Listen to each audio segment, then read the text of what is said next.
मी म्हणजे कल्ला, मी म्हणजे यारी, मी इन्फॉर्मेशनची दुनिया भारी. मी म्हणजे कल्ला, मी म्हणजे यारी, मी इन्फॉर्मेशनची दुनिया भारी. मी म्हणजे ड्रामा, मी म्हणजे गाणी, मी म्हणजे गप्पांची रंगत न्यारी. मीच आहे रेडिओ, मीच आहे तुमची वाणी. PCT's infinity, PCT's infinity, PCT's infinity, PCT's infinity. PCT's infinity 90.4 FM, reflecting you.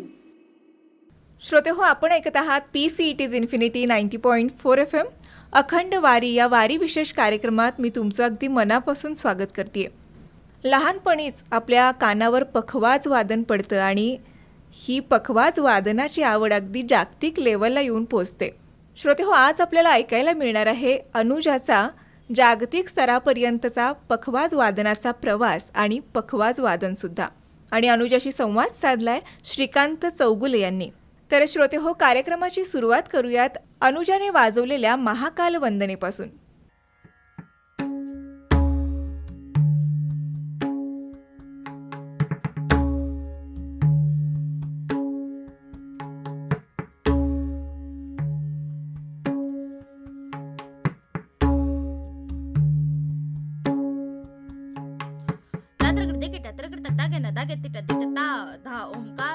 Trimbakeshwar जय शिवशंकर हरि विरद सुरपती सुपूजितम दिट दिट गिंतरानदा महामृत्युंजय मंत्र साधनम अरिष्ट हरणम मेठत अंक शुभालय शंभु कृपालम भीमशंकर दिट कृदा किट दिट दिट दिट कतान मल्लिकार्जुन महाकाल जय बम बम भोले करितांडव नृत डमक डिमक डिम डमरुनाद नगे दिट गदिगन नगे दिट गदिगन गित्रकृतकता पशुपति जय गिरिजापति जय देवनपति महादेव साजनपति मृदंग वाद्यम बाजत त्रकृत दिकिट तगन तगे मुंडमाल धर शीश गंगधर बालचंद्र धर कर त्रिशूल धर जयति गौरी वर वैद्यनाथ तत्रकृत दिकिट त्रकृत तगन त्रकृत तगन दा ता सोमनाथ केदारनाथ जय विश्वनाथ रामेश्वरम बेलपत्र अक्षत प्रसून फल धूप दीपम चंदनादि कर्पूर लेपन तिटकतान नागेश्वर जय कृष्णेश्वर हर हर भजत छत्रपति ओम नमः शिवाय नतमस्तक शिवचरणम जय शिवशंकर किणत्रकतान कतदा कतदा कतदा कत जय शिवशंकर किणत्रकतान कतदा कतदा कतदा कत जय शिवशंकर किणत्रकतान कतदा कतदा कतदा. श्रोते हो, नमस्कार. महाराष्ट्राला वारकरी संप्रदायाची, वारकरी संतांची आणि विचारांची फार मोठी पार्श्वभूमी लाभलेली आहे.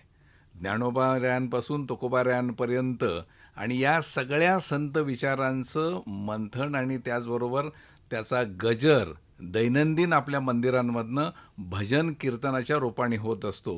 गावीगावी मंदिर आहेत, मंदिरांमध्ये अखंड हरिनाम सप्ताह होतात. सप्ताहामध्ये कीर्तन होतं आणि त्या कीर्तनामध्ये असेल किंवा भजनामध्ये असेल एक चर्मवाद्य असतं आणि त्याला आपण पखावज किंवा पखवाज म्हणतो.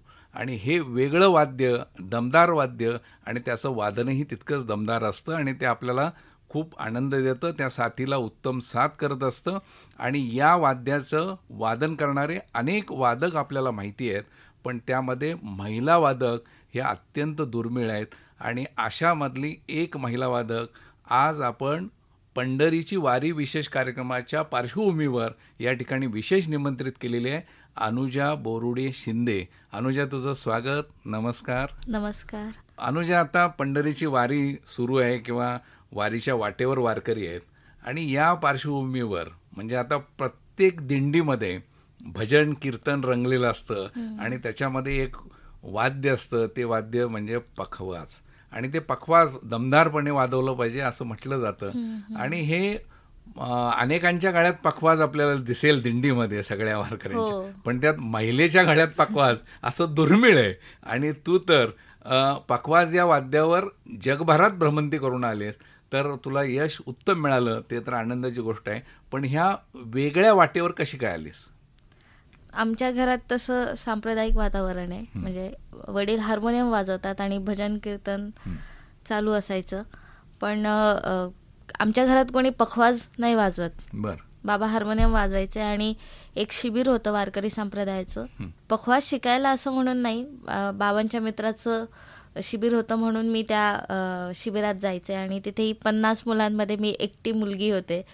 आणि तिथे मला असं घरून सांगितलं होतं की गाणं किंवा हार्मोनियम शिक, म्हणजे ते जे क्लास चालायचे तिथे जाऊन तू बस. पण माझं पखवाजाकडे जास्त इंटरेस्ट होता आणि लहानपणापासून हे कानावर सारखं पडत राहिल्यामुळे पखवाजाचा आवाज खूप अट्रॅक्ट करायचा की हे काहीतरी वेगळं आहे आणि आपल्याला हे शिकायचंय.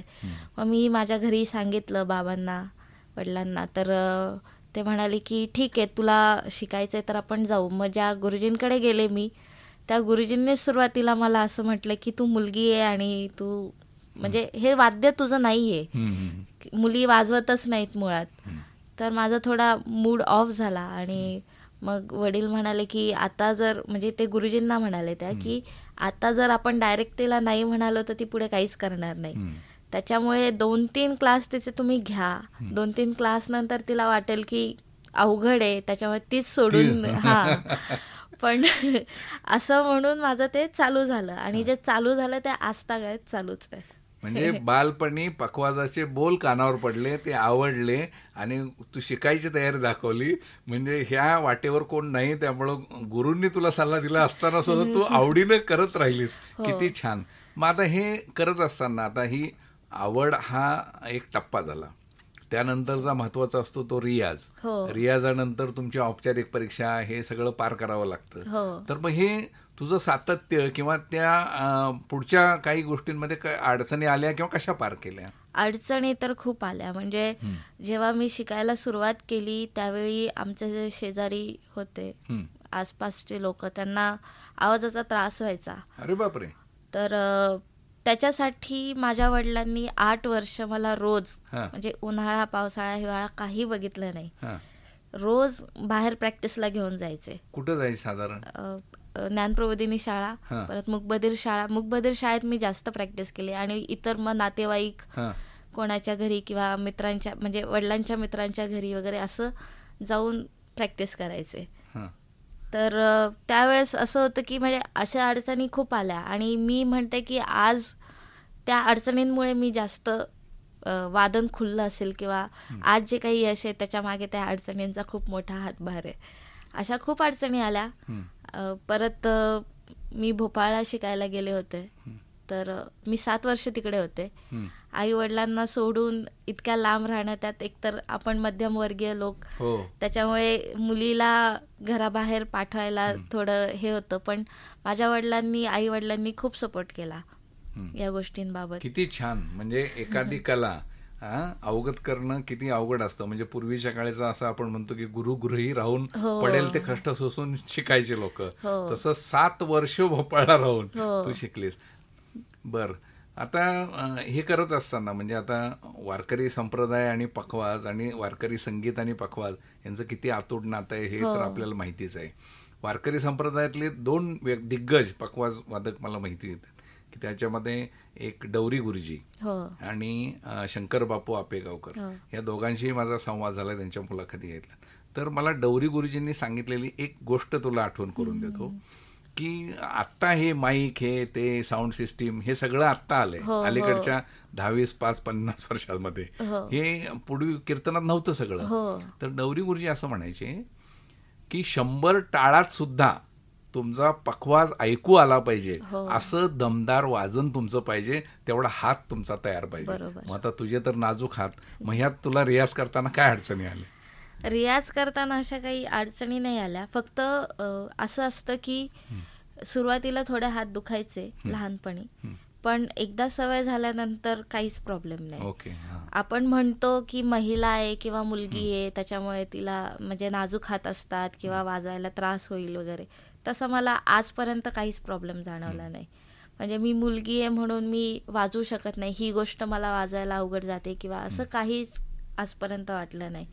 उलट भोपाळला जेव्हा मी होते तेव्हा गुरुजी मला कायम असं सांगायचे की जर डोळे बंद करून तुझा पखवाज कोणी जर ऐकलं तर त्यांना असं वाटलंच नाही पाहिजे की एक मुलगी वाजवते. वा वा, छान.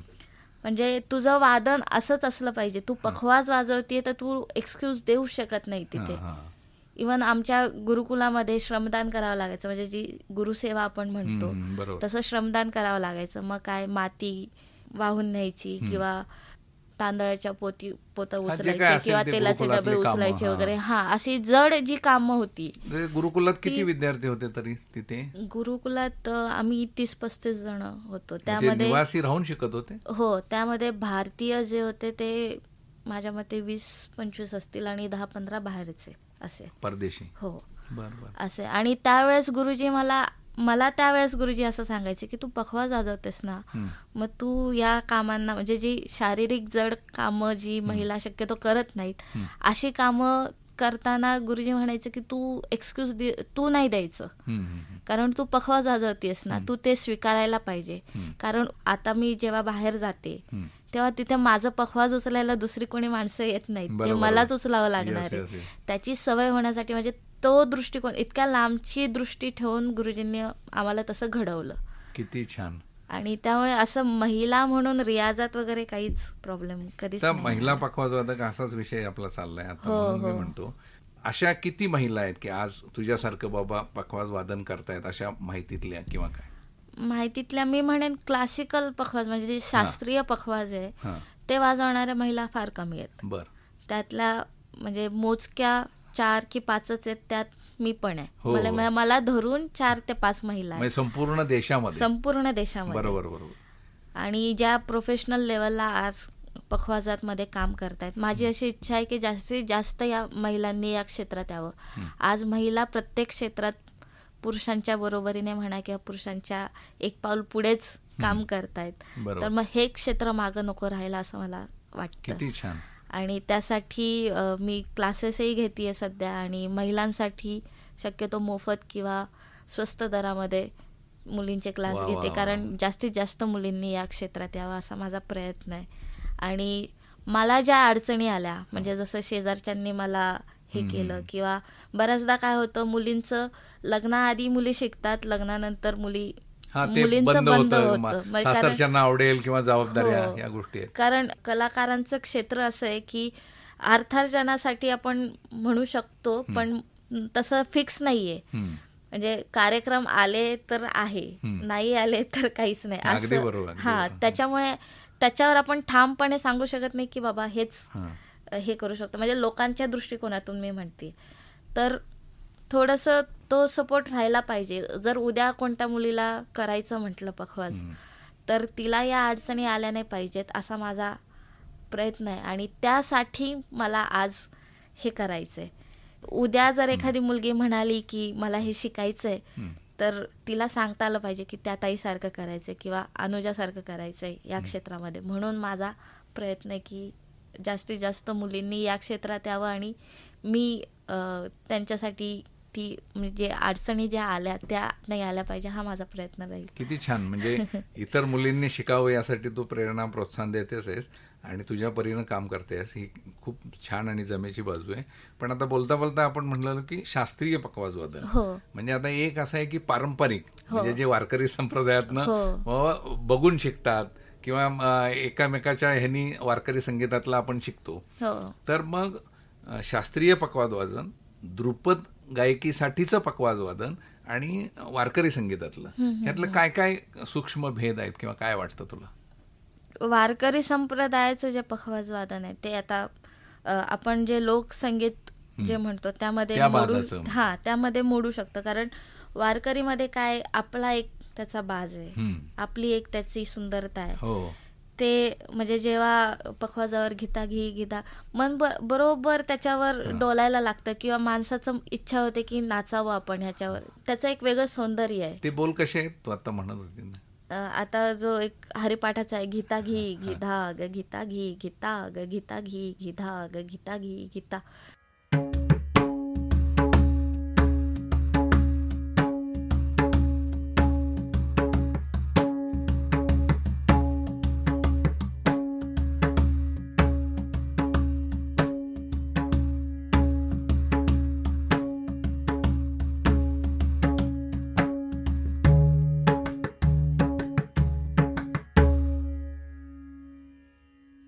म्हणजे हे चालू झालं की आपोआप असं आतून असं उत्स्फूर्तता येते.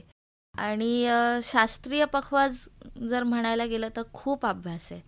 म्हणजे यामध्ये मी तर म्हणेन माझे 7 जन्म अपुरे पडतील एवढा अभ्यास आहे.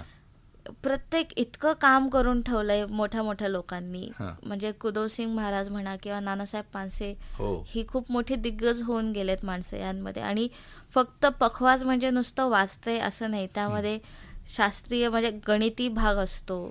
परत बऱ्याचदा आम्ही वाजवताना, ही माझ्या गुरुजींची खासियत आहे की पखवाजावर ते ठेका वाजवायचे आणि वरती चक्रधारांची पठण करायचे. म्हणजे सायमल्टेनियसली दोन्ही गोष्टी चालायच्या, प्लस नगमाकडे लक्ष द्यायचं, प्लस ऑडियन्सला पण दाद द्यायची. म्हणजे ह्या गोष्टी करणं खूप अवघड आहे. म्हणजे ह्याला एकतर खूप उच्च लेवलचं मेडिटेशन, म्हणजे जी साधना जे म्हणतो आपण, ते लागतं त्या गोष्टी करायला. तेव्हाच या गोष्टी शक्य नाही, तर मग या गोष्टी म्हणजे नाही करू शकत. आपण म्हणतो की नुसतं पखवाज तर वाजायचंय, काय इकडून इकडून असं नाहीये, त्याच्या मागे शास्त्र आहे. हो, अगदी बरोबर. तर शास्त्रीय पखवाज वादनामध्ये सोलो वादन आणि जुगलबंदी असे पण प्रयोग येतात. सोलो वादन मेन आहे. आणि जे क्लासिकल इन्स्ट्रुमेंट असतात, म्हणजे तुझं सोलो वादन कुठं कुठं घडलंय किंवा काय? मी सोलो तसे बऱ्याच ठिकाणी केलेत. तानसेन समारोह मध्ये वाजवलंय ग्वालियरला. कालिदास समारोह जो उज्जैनला होतो तिथे वाजवलंय. तसं भरपूर कार्यक्रम केले. सवाईला पण, हो, सवाईला 2दा झालं. यावर्षी, मागच्या वर्षी मी वाजवलंय आणि 2018 मध्ये सवाईला वाजवलं होतं. म्हणजे माझ्या आयुष्यातला सगळ्यात आठवणीत राहील असा कार्यक्रम. उस्ताद अल्लार खा साहेबांच्या गुरुपौर्णिमेमध्ये उस्ताद झाकीर हुसेनजींच्या समोर मला सोलो वादन करायची संधी मिळाली होती 2 वर्षापूर्वी. म्हणजे ज्यांना तालाचा बादशाह म्हणायचे त्यांच्या समोर तालवाद्य वाजवलं, ते म्हणजे माझ्यासाठी असं होतं की माझं सगळं आयुष्याचं सार्थक झालं. क्या बात आहे. मग पंडितजींनी काय तुम्हाला दाद वगैरे दिली? हो, ते म्हणाले की खूप छान आहे, असंच चालू राहू दे मेहनत वगैरे, खूप छान रियाज कर.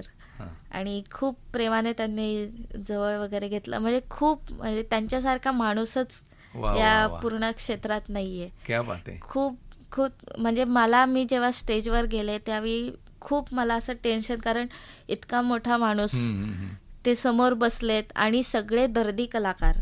म्हणजे ते तर आहेतच, उस्तादजी तर आहेत, आणि बाकीचेही म्हणजे तबला वादनातले किंवा पखवाज वादनातले सगळे जे दिग्गज मंडळी आहेत ते असं समोर बसलेत आणि मी त्यांच्या समोर सादरीकरण करणार आहे माझं. मला थोडंसं टेन्शन आलं आणि माझे हात थरथर कापत होते, पण उस्तादजींनी माझं माईक टेस्टिंग करून दिलं. त्या माईक टेस्टिंग मध्ये त्या 2 मिनिटांमध्ये त्यांनी मला एकदम शांत रिलॅक्स केलं. म्हणजे एवढी पॉवर, एवढी पॉवर, खरंच म्हणजे ते वेगळेच होते. त्या कार्यक्रमापूर्वी 2 वर्षापूर्वी ते गुरुकुलात आले होते, पण काही कारणास्तव मी तिथे नव्हते आणि मला खूप वाईट वाटलं होतं की अरे उस्तादजी गुरुकुलात येत आहेत आणि ते दिवसभर थांबले होते आमच्या गुरुकुलामध्ये आणि मी नव्हते काही कारणामुळे तिथे. मला खूप वाईट वाटलं होतं. मी अक्षरशः 2 दिवस रडले त्या गोष्टीमुळे, कारण कोणताही तबलावादक म्हणा, पखवाज वादकाचं एक हे स्वप्न आहे की माझंही स्वप्न होतं की फक्त उस्तादजींच्या पायावर डोकं टेकवायचं, मला बाकी काही नको. पण देवाच्या आशीर्वादाने मला ती संधी मिळाली. क्या बात आहे. पण आता बोलता बोलता तबला आणि पखवाज विषय निघाला आपला, तर त्यात सूक्ष्म भेद आहे म्हणतात आणि एक सांगितलं जातं. आता ही दंतकथा आहे. आधी पखवाज होता, त्याला मृदंग म्हणायचे, मग तो मध्ये कोणीतरी घाव घालून तोडला आणि तोडा तो बी बोला म्हणून तबला असं झालं असं म्हणतात. तर मग ह्यात थोडा काय भेद आहे दोन्ही तबला आणि पखवाज? तशी भाषा दोन्ही वाद्यांची सारखीच आहे, जवळपास सारखी आहे. काही असे बोल आहेत की जे तबल्याचे जे असे बोल आहेत ते पखवाजावर नाही वाजू शकत, जे पखवाजाचे ते तबल्यावर नाही वाजू शकत, असं आहे. भाषेमध्ये फक्त थोडा फरक आहे. आणि ताकदीमध्ये जर म्हणाल तर तबल्याला थोडी कमी ताकद लागते, कारण गुरुत्वाकर्षणाच्या बरोबर त्या दिशेनेच वाजवलं जातं. हो, आणि पखवाजाला गुरुत्वाकर्षणाच्या विरुद्ध दिशेने वाजवावं लागतं, कारण हात आडवे असतात, त्याच्यामुळे थोडी ताकद लागते. वा वा वा. असं मला वाटतं. नाही, आणि बाकी तबलामध्ये बोटांचा जास्त वापर होतो. पखवाज हा असा बाज आहे की ज्याच्यामध्ये पूर्ण हातच वापरला जातो. आणि पूर्ण म्हणजे जे क्लासिकल जे वाजवतात शास्त्रीय पखवाजामध्ये पूर्ण हाताचा पूर्ण पंजाचा वापर केला जातो. बरं, अजून एक असं की आता कदाचित हे तांत्रिक असेल, म्हणजे मलाही त्यातलं शास्त्र माहीत नाही, पण पखवाजाला शाई असतेच. हं? पण शाई बरोबर कणिक मळून लावण्याचा जो भाग असतो तो काय नेमका असतो? म्हणजे कारण बऱ्याच ठिकाणी आपण बघतो. हो, डाव्या बाजूला पखवाजाच्या डाव्या बाजूला कणिक लावतात, कारण की ते बोकडाचं कातड असतं. अच्छा. आणि कणिक लावल्याशिवाय जो त्याचा घुमारा आहे किंवा तो जो रेझोनन्स आहे तो क्रिएट होत नाही. बर. त्याच्यामुळे कणिक लावावी लागते. आणि पण कणिक पण लावायचं सूत्र आहे. आपण असेच कणिक लावतो किंवा ते तसं नाहीये. कणिक बऱ्याचदा काय होतं की आपण उजवी बाजू म्हणजे जे शाईपूड आहे पखवाजाचं ते स्वराला मिळवतो, पण तसंच डाव्या बाजूला पण स्वराला मिळवावं लागतं. जो एकतर पखवाज हा खालच्या खर्जाला मिळवला जातो, म्हणजे जो शाईपूड आहे त्याचं ते खर्जाला मिळवलं जातं आणि त्याच्या खालच्या खर्जाला बाया मिळवतात, म्हणजे डावी बाजू मिळवतात. बाया दह्या. हो. किती छान. म्हणजे बोलता बोलता तांत्रिक गोष्टी पण कळेल. हो. आता हे सोलो वाद्यन म्हणजे तर आहेच, एकल वाद्यन ज्याला आपण म्हणतो ते, पण त्याबरोबरीनं अनेक मोठ्या मोठ्या कलाकारांबरोबर म्हणजे जुगलबंदी किंवा वेगवेगळ्या वाद्यांबरोबर करायची संधी पण मिळाली. तर ती काय अनुभव होता? मी म्हणजे तसं कौशिकीताई चक्रवर्ती किंवा अजून गौरीताई पाठारे, विदुषी ज्योती हेगडे म्हणून ज्या आहेत त्या एकमेव रुद्रवीणा वादिका आहेत संपूर्ण भारतामध्ये. तर त्यांच्यासोबत वाजवण्याचा एक्सपिरियन्स म्हणजे खूप छान होता. कारण जेव्हा आपण मोठ्या व्यक्तींसोबत वाजवतो तेव्हा आपल्यालाही 4 गोष्टी शिकायला मिळतात आणि त्यांच्या माध्यमातून आपल्यालाही शिकायला मिळतं आणि आपणही अजून काय एक्सपिरियन्स असं होत जातं. तर मी ज्योतिताईंविषयी म्हणेल की त्या तर माझ्या रोल मॉडेल आपण म्हणू शकतो तशा आहेत, एक आदर्श म्हणून. कारण त्या हुबळीपासून 100 किलोमीटरवर दूर बिसलकोप्पा म्हणून एक गाव आहे, तिथे त्या राहतात. त्यांच्याकडे 6-7 गाया आहेत, परत सुपारीच्या बागा आहेत. बर. आणि शेती करून त्या कार्यक्रमही करतात, शेतीही करतात, परत घरचंही बघतात. म्हणजे त्या खरंच एक परिपूर्ण कलाकारांनी कसं असावं, म्हणजे कलाकार असतो स्टेजवर वेगळा असतो, पण स्टेजवरून उतरल्यानंतर त्याचं काय माणूसपण किंवा बाकी परिवार त्या बाबतीत खरंच म्हणजे त्या ग्रेट आहेत आणि मला त्यांच्यासारखं बनायला आवडेल. मी प्रयत्न करेन. छान छान. मग आता हिंदुस्थानी संगीतात मध्ये ध्रुपद गायकी हा एक वेगळा बाज आपण बघतो, तर त्यामध्ये ध्रुपद गायकीमध्ये पखवाज वादनाला खूप महत्व आहे. तर ते काय? त्या ध्रुपद गायन असं आहे की ज्यामध्ये फक्त पखवाजच वापरलं जातं. पखवाज आणि तानपुरा ही 2च वाद्य असतात, बाकी दुसरं वाद्य त्याच्यामध्ये नसतं. ध्रुपद ही आपण म्हणू शकतो म्हणजे सोप्या भाषेत सांगायचं झालं तर तानसेन जी गायकी गायचे ती गायकी म्हणजे ध्रुपद गायकी. बरोबर. आधी प्रबंध गायन होतं जे फक्त देवळांमध्ये गायला जायचं, नंतर ते मग लोकांसमोर गायला लागलो, त्याचं ध्रुपद हे झालं. आणि जेव्हा मुघल काळांमध्ये जी अतिक्रमणं झाली त्यामध्ये ते ध्रुपदमध्ये भरपूर म्हणजे गाण्यामध्ये पण खूप स्थित्यंतर घडून आली आणि त्यामध्ये ख्याल ही गायन शैली पुढे आली. किती छान. म्हणजे जाता जाता संगीताचा इतिहास पण उलगडतेस आणि याचं मला कौतुक वाटतंय की म्हणजे गुरुकुलात पण शिकलीत आणि औपचारिक पण भारतीय विद्यापीठात आणि गांधर्व महाविद्यालयात. मग हे सगळीकडे शिकावं का वाटलं एकाच वेळेला ह्या सगळ्या गोष्टी? खरं तर अलंकार करायचं माझी 8 मार्च 2008 सकाळ पेपरने मुलाखत घेतली होती आणि त्या वृत्तपत्राच्या मुलाखतीत मी असं म्हणाले होते की मला अलंकार पदवी मिळवायची. केवळ ते आणि शिकायलाही खूप मिळतं. त्या परीक्षांच्या निमित्ताने माझा अभ्यासही झाला, त्यामुळे मी अलंकार पदवी केली. आणि त्याच्यानंतर भारतीय विद्यापीठमध्ये आता मी कम्युनिकेशन स्किलमध्ये पण मी MA केलंय.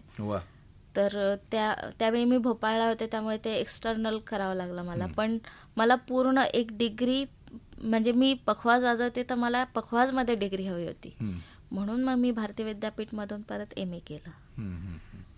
आता वेगवेगळ्या मंचीय स्वरमंचांवरच्या कार्यक्रमांचं तर खूप छान, म्हणजे देशातले जवळजवळ सगळे नामांकित स्वरमंच आणि तिथं तुझं सादरीकरण झालंय. पण भोपाळ दूरदर्शनवर पण एक विशेष कार्यक्रम झाला, ती संधी कशी मिळाली? भोपाळ दूरदर्शनवर खरं तर माझा एक यूट्यूबला व्हिडिओ आहे, तो माझ्या गुरुजींनी पाहिला होता व्हिडिओ छोटासा. आणि भोपाळमध्ये एक ग्रुप आहे महिलांचा, त्यांना पखवाज वादिका हवी होती. तर त्यांनी गुरुजींना विचारलं की तुमच्या ओळखीमध्ये कोणी आहे का अशी मुलगी की जी येऊन वाजू शकते त्या ग्रुपमध्ये. तर गुरुजी म्हणाले, एक मुलगी तर मी बघितली यूट्यूबला, पण तिचं फक्त नावच माहिती आहे, मला तिचा पत्ता, फोन नंबर काहीच नाही माहिती. तर गुरुजी त्या म्हणाल्या की ठीक आहे, आपण तिला शोधूयात. मग गुरुजींनी आमचे पुण्याचाच एक गुरुजींचा विद्यार्थी होता, त्याला सांगितलं. आणि मग त्याच्याकडून म्हणजे त्याने शोधाशोध केली पुण्यामध्ये, कुठून तरी गुरुजींच्या, माझ्या आधीच्या गुरुजींचा, घोरपडकर गुरुजींच्या घरचा नंबर मिळाला आणि तिथून माझा नंबर मिळाला. त्यांनी फोन केला की असा असा कार्यक्रम आहे भोपाळला, तुम्ही याल का? त्यावेळी मी 12वीला होते. तर तेव्हा बाबा म्हणाले ठीक आहे, येऊ आम्ही. तर झालं, हे मंगळवारी बोलणं झालं, मध्ये बुधवार गेला, गुरुवारी परत फोन आला की तुम्ही कधी निघताय? अरे बापरे, लगेच निघायचंय. मग तो माझा महाराष्ट्राबाहेरचा पहिला कार्यक्रम होता, त्याच्यामुळे बाहेर आता महाराष्ट्र मराठी भाषिक असल्यामुळे एक कम्फर्ट झोन असतो, महाराष्ट्राच्या बाहेर पहिलाच आहे, त्याच्यामुळे आम्ही थोडे हेच होतो. पण त्यांनी तिकीट वगैरे करून दिलं, आम्ही गेलो तिथे. मग मला सांगितलं की पंडित अखिलेश गुंदेचांनी तुझं नाव सजेस्ट केलं वगैरे. मी म्हटलं एवढा मोठ्या माणसांनी केलंय, आणि मी त्यांचं दरवेळी सवाईला खूप वेळा ऐकलंय गुरुजींचं. मी म्हटलं मला त्यांना भेटायचंय, फक्त दर्शन घ्यायचंय, मला बाकी काही हे नको, त्यांचे आशीर्वाद घ्यायचेत. आम्ही गेलो त्यांच्या गुरुकुलामध्ये, बघितलं. त्यावेळी गुरुजी नेमके जर्मनीला होते, आमची काही भेट झाली नाही. पण तिथला जो माहोल होता, कंटिन्यू कुठून तरी तानपुरा ऐकू येतंय, कुठून तरी कोणीतरी गातंय, कुठून तरी बासरी ऐकू येते, कुठून तरी पखवाजाचा रियाज चालू आहे. तो जो माहोल होता ना, मला खूप आवडला.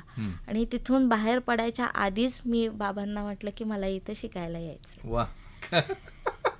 आणि असं मी भोपाळला शिकायला गेले. मग त्यानंतर पुण्यात पखवाज पर्व म्हणून खूप मोठा कार्यक्रम झाला, जिथे भारतातले सगळे दिग्गज पखवाज वादक आले होते.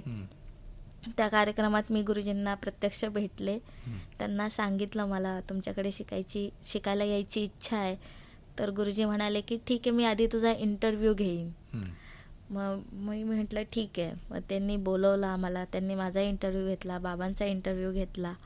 आणि मग त्यांनी 15 दिवसांनी सांगितलं की तू भोपाळला शिकायला ये. अशी मी 1 मे 2014 साली भोपाळला गेले शिकायला. अरे वा. आणि मग ते दूरदर्शनला इंटरव्ह्यू काय याच्यामुळेच झाला नंतर? हा, मग तो कार्यक्रमही दूरदर्शनचा तोच कार्यक्रम होता ज्याच्यामुळे मी भोपाळला शिकायला गेले. किती छान.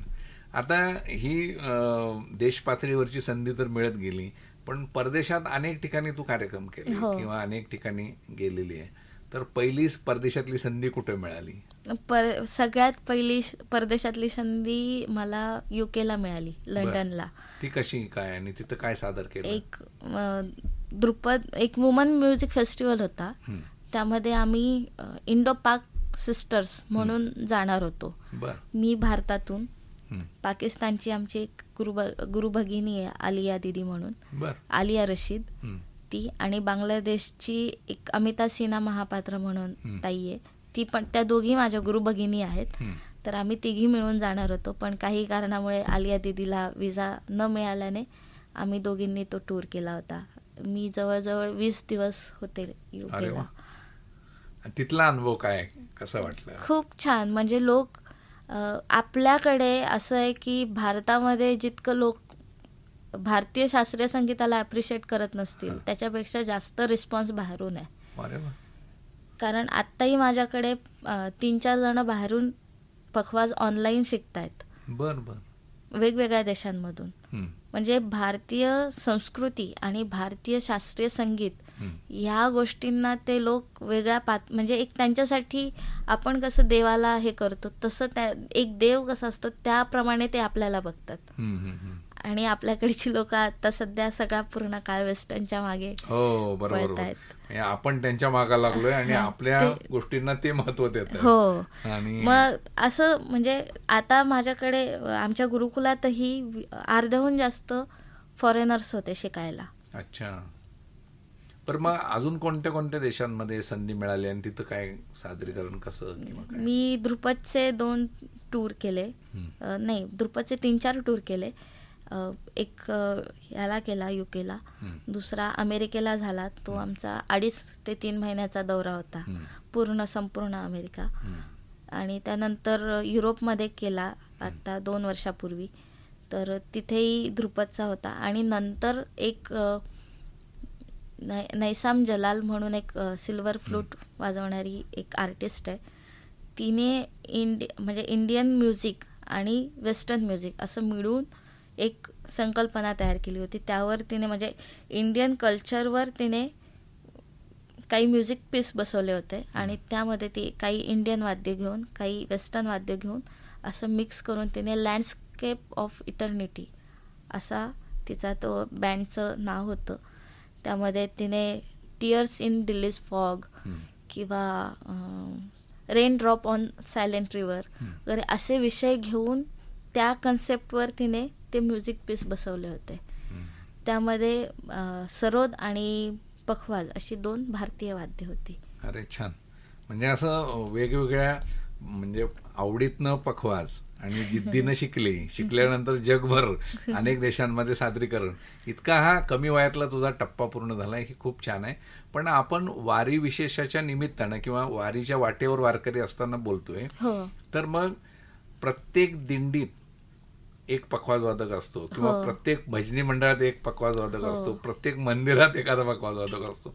अशा गावोगावच्या किंवा वारीतल्या पखवाजवादकांना तू काय धडे सांगशील की बाबा अशा पद्धतीनं वाजवलं तर ते छान होईल किंवा अशा पद्धतीनं काळजी घेतली पाहिजे? मी असं सांगेन की एक तर ही कला अशी आहे की ज्याच्यामध्ये सातत्य, सारखं सारखं करत राहणं, रियाज या गोष्टी खूप महत्त्वाच्या आहेत. बऱ्याचदा आज आपण बघतो की वाजवणारे भरपूर आहेत पण हातात स्पष्टता नाही किंवा ऐकून वाजवतोय वगैरे असे प्रकार खूप होतात. तर माझं असं म्हणणं आहे की प्रॉपर एखाद्या गुरुजींकडे जाऊन शिक्षण घ्या त्याचं. भले शास्त्र सुद्धा नको, पण जर तुम्हाला प्रारंभिक तरी, कारण काय होतं प्रारंभिकच गोष्टी ज्या बेसिक गोष्टी असतात त्याच क्लिअर नसतात. मग रियाज तर करायलाच हवा आणि प्रॉपर एखाद्या गुरुजींकडून जर शिक्षण घेतलं तर त्या गोष्टी आणखीन चांगल्या रीतीने हातातून बाहेर पडतील म्हणा किंवा हे. आणि ऐकणं जे असतं किंवा इतर वादक जे वाजवतात ते ऐकणंही महत्त्वाचं आहे त्यातून. आणि बऱ्याचदा कसं होतं की थोडं आलं की आपण लगेच भजनात जाऊन वाजवणार किंवा लगेच प्लॅटफॉर्म शोधायला. आजकाल सोशल मीडिया हा सगळ्यात खूप मोठा प्लॅटफॉर्म आहे आणि बऱ्याचदा काय होतं की थोडं आलं की आपण लगेच त्याच्यावर टाकून देतो, पण तसं नाही करायला पाहिजे. खरं तर म्हणजे केवळ 30 सेकंद वाजवायचं म्हणून आपण मेहनत करतोय ते चुकीचं आहे. त्याच्यासाठी म्हणजे माझे गुरुजी असं म्हणायचे की तुम्ही स्टेजवर बसले की तुमची परीक्षा चालू. बरोबर. तुम्ही किती वेळा स्टेजवर जाताय ती तुमची परीक्षा. मग स्टेजवर तुम्ही किती लोकांची दाद मिळवताय ते तुमचे मार्क. असं त्या आणि स्टेजवर जर आम्हाला अर्धा तास वाजवायचा असेल तर घरी 3 तासाची मेहनत गरजेची. म्हणजे दररोजचा रियाज. हो, रोजचा रियाज 3 तासाचा असला पाहिजे तर तुम्ही स्टेजवर अर्धा तास वाजवू शकता. मग हे जे गोष्टींचा सिरियसनेस आहे तो थोडा कमी व्हायला लागलाय असं वाटतं. नाही, आता हे जर झालंच पण पारंपरिक बोल किंवा पारंपरिक भजनी ठेका हा जो आहे त्यामध्ये जे काय आपल्याला करता येणं शक्य आहे चांगलं, तर त्याचं काही प्रात्यक्षिक आपण बघूयाच. तर मला वाटतं अनुजा तू कमी वयात खूप छान केलेलं आहे आणि पखवाजासारख्या एका म्हणजे महिलेसाठी अवघड असणाऱ्या वाद्यावर तू हुकूमत तर मिळवलीस आणि त्याबरोबर नावलौकिक मिळवला आणि जगभरात अनेक ठिकाणी कार्यक्रम पण केले. आणि आज तू इथे आली त्याबद्दल खूप आम्हाला आनंद वाटला आणि खूप छान पद्धतीनं तो सांगितला आहे. पण हा कार्यक्रम इथेच संपत नाही, कारण आपण श्रोतेहो पखवाजाचे शास्त्रीय मुकडे तुकडे आपण अनुजाकडनं प्रत्यक्षात तिचं वादन ऐकणार आहोत. तेव्हा श्रोतेहो, आपण त्याचाही आनंद आणि आस्वाद घेऊयात.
वा, खरंच खूप सुंदर. अनुजा, तू आपल्या इन्फिनिटीच्या स्टुडिओमध्ये आलीस आणि तुझे अनुभव आणि त्याचबरोबर तुझं पखावज वादन आपल्या सर्व श्रोत्यांना ऐकायला मिळालं, त्याबद्दल तुझे मनापासून आभार. आणि तुझ्या पखावज वादनाचा हा प्रवास अखंड चालत राहो हीच शुभेच्छा आणि ईश्वर चरणी प्रार्थनासुद्धा.